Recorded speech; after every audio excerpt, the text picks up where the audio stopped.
We obtained the never-before-seen raw footage of the president recording his address to the nation that day on January 7th, more than 24 hours after the last time he had addressed the nation from the Rose Garden. Let's take a look. Whenever you're ready, sir.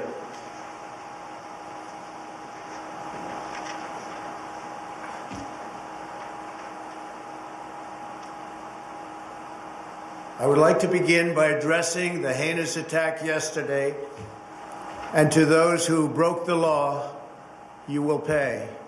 You do not represent our movement. You do not represent our country. And if you broke the law, you can't say that. I already said you will pay. The demonstrators who infiltrated the Capitol have defied the seat of justice. It's defiled, right? See, I can't see it very well. Okay, I'll do this. I'm going to do this. Let's go. But this election is now over.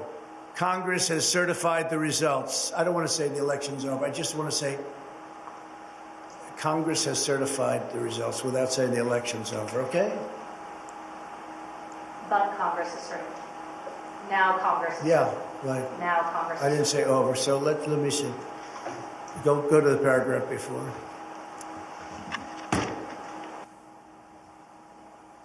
Okay?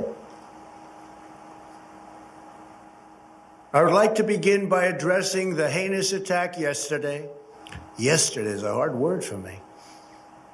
Just take it out. The heinous attack. Ah, good. Take the word yesterday, because it doesn't work with the heinous attack on our country. Say on our country.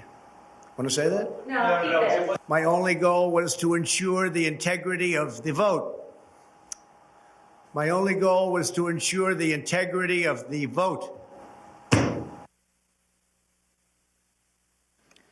On January 7th, one day after he incited an insurrection based on a lie, President Trump still could not say that the election was over. Well, you just summed it up. When you look at the details, seeing then President Trump the day after trying to give a speech, taping a speech, and the outtakes, things that he was being asked to say and wouldn't say, were so telling. In particular, the biggest is, I don't want to say the election is over. I want to say Congress certified. And the point that they made on the panel is, to this day, he has not acknowledged that the election was never mind free or fair. To this day, he's saying it is fraudulent. But seeing those moments were so telling. So powerful. Chris Wallace, we saw outtakes from President Trump's speech on January 7th that Dana was just referring to.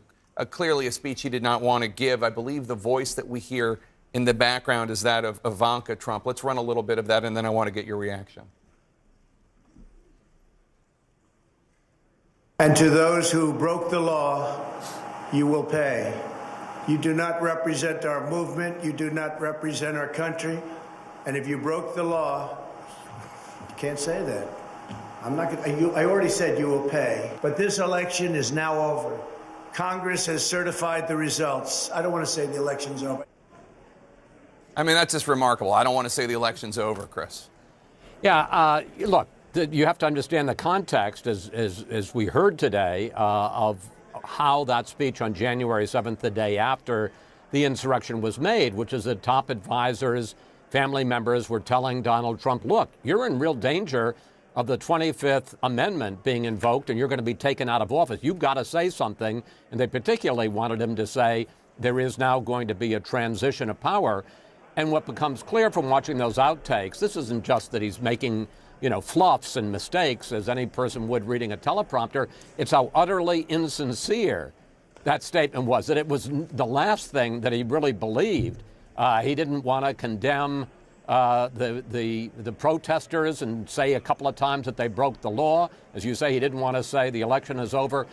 He knew he had to say something if he was going to finish his last 2 weeks in office, but he was going to be dragged kicking and screaming to make that statement, and you saw there just how insincere it was.